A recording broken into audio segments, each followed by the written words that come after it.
Hi, and welcome to Wow Talk.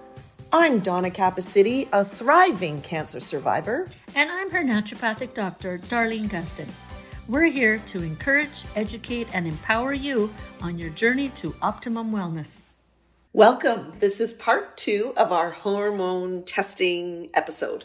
So what do we do with all that information, Dr. Gustin? Well, we've actually skipped a step. So what our listeners don't know is that as a naturopath, you could come in with obvious hormonal needs, or you've had a test by whatever lab, wherever, by whoever, but that's not where I start.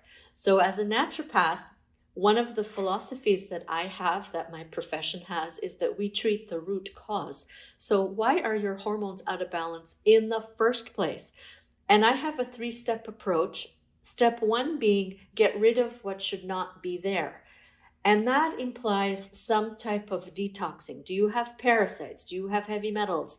Do you need a liver cleanse? Do you have congested lymphatic system, etc.? That's step 1. Step 2 is put back what's missing. And that's a lot of lifestyle recommendations. Maybe you need a supplement because you have a deficiency. And step 3 is heal the organs. And hormone production can be affected by any one of those things. And what listeners may not realize is that the liver is the main lab, chemistry lab of the body, and it has a huge role in your production of hormones, your hormone quality, and your discharge of hormones that are bad quality or no longer useful. So a lot of the time we are actually starting with the liver cleanse. And another important point to make is there's a whole world of what we call endocrine disruptors. And those are toxins that work like bad hormones. And that includes things like smelling gasoline or scented perfumed candles and dryer sheets and foods that were raised with pesticides and hormones in our dairy, hormones in our pesticide, many normal things that we're exposed to in a North American lifestyle are hormone disruptors, and they're the bad guy in the parking spot. So cleansing is the big cornerstone of where you start. Wow. That's kind of scary, hearing those things that we just take for granted and use every day, like dryer sheets and candles that we love. And oh my. Absolutely. Oh, yeah. And it's getting more and more recognition. And even if you think about water quality, the typical way that a city in North America treats their water doesn't pull medications out of the water. They'll kill the E. coli bacteria and they'll make the water look clean and not have infectious things in it. But their ability to keep up with heavy metal toxicity and prescribed medication residue in the water, it's just not part of how they clean the water. No. And where we live, where there's huge amounts of immigration so quickly, we're not keeping up with cleaning the water for that many people. Sure. And so there's a lot of variables on this topic, but it starts with cleansing, and it could also involve working on the microbiome. So the status of your probiotics are a big part of removal of bad quality estrogens. So if a patient or a listener is having digestive problems, it's premature to even test, let alone treat your hormones, if you don't normalize your gut first. And that's something that I've learned with time and experience as a naturopath. You might get a different protocol from one naturopath to another. Sure. And as I practiced over the years, I became very focused on what did I do different in the patients who were resolved more completely with little or no dependence on even supplements. And what I learned was that you had to do things in the right order.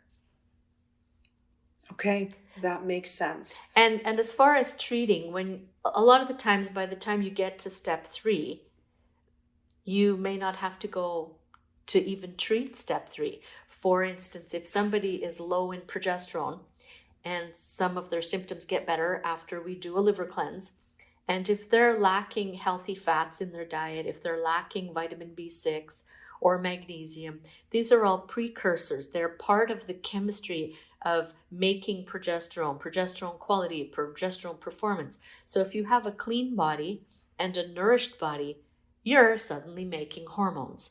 And even though I'm trained in bioidentical hormone therapies, I almost never use that skill that I have because I've corrected the person. That is so fascinating. So the body then starts to do what it needs to do because you have now created the environment where it can work. Absolutely. Wow. Absolutely. And even in the case of, let's say a patient has a kidney removed, they often remove the adrenal gland as well. Okay. So even when that body part is missing, I hardly ever find that I have to do more than clean and nourish the patient. But if for whatever reason a patient needs hormones external to the body, if we were not able to restore the person's ability to make their own hormones, then they have the option of what are called bioidentical hormones. And those are different, safer, healthier than pharmaceutical quality hormones. So the pharmaceutical hormones have had some side effects, including possible cancer connections to taking synthetic hormones. And patients are more aware of that and asking those questions. So there's an in-between world called bioidentical hormone replacement therapy. So it is orally or topically applying hormones such as estrogen, progesterone, testosterone, and those are more identical to the way a human makes a hormone. They're less synthetic.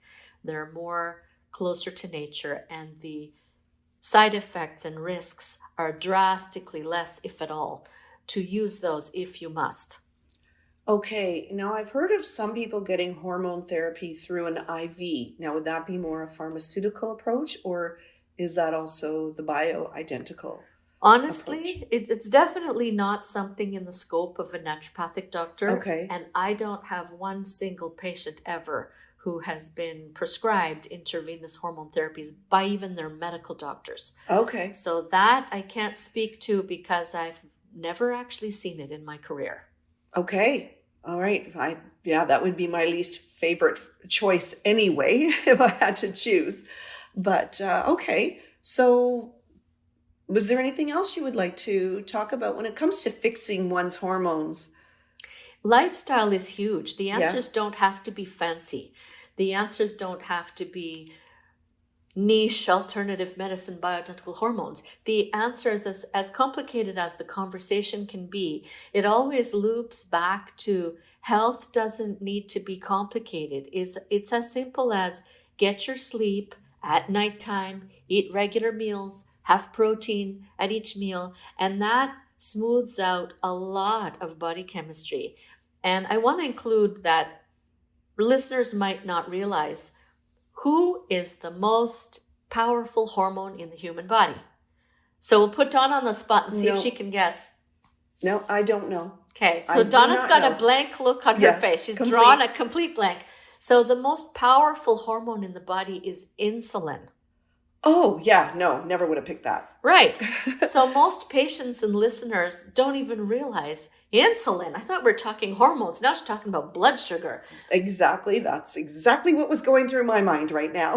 Yeah. So diet is the bridge to hormone balance. And so having a routine and sleeping, get to bed before 10 p.m., sleeping at night, avoiding your electronics before you go to bed, get some exposure to sun first thing in the morning, and having that routine is paramount in balancing your hormones. So simple. So simple. So simple. Yeah. Wow. Yeah. And even now, the opposite of what I just said, regular meals, intermittent fasting, even that can reset the hormones and detoxify the body. And just that absence of food gives your body the time and energy to work on other things. Perfect. And if you check a couple episodes ago, you can learn all about intermittent fasting. We have an episode called Fasting for Beginners, and that should help out. And also you could check out our hormone testing episode, which gives you all these different suggestions. Well, not suggestions, but it does tell you all about how to get your hormones tested. And how people fall through the cracks. So this was meant to be Hormones 2.0. Yes. So that first podcast was a little heavy. And then we just wanted to do an extension to that to say, what do you do next? And why do people fall through the cracks? Even if they go to the fancy labs and have those tests done, it's very common for people with hormonal symptoms to not necessarily register on the lab work and still have the symptoms. But as a naturopath, even if you came in with fix my hormones, chances are I would find a reason to say that you need to start with a cleanse and you might not be eating enough protein. And I don't even want to entertain the conversation of testing hormones until those basics are in place first. And if a person's body is cleaner and nourished well, that fixes 80% of what a patient comes in for. Unbelievable. That is just, it's great right news. there. It's great right news. There. Health is that simple. Wow. So amazing. Is there anything else you'd like to add before we say goodbye? No, I think I'm going to let them digest that. I think so. I think that's a great idea. And if you still have some questions, please send them to us. You can put them in the suggestion box and send us comments and emails if you like. And thank you once again for listening. Thank you for listening. Bye. Bye.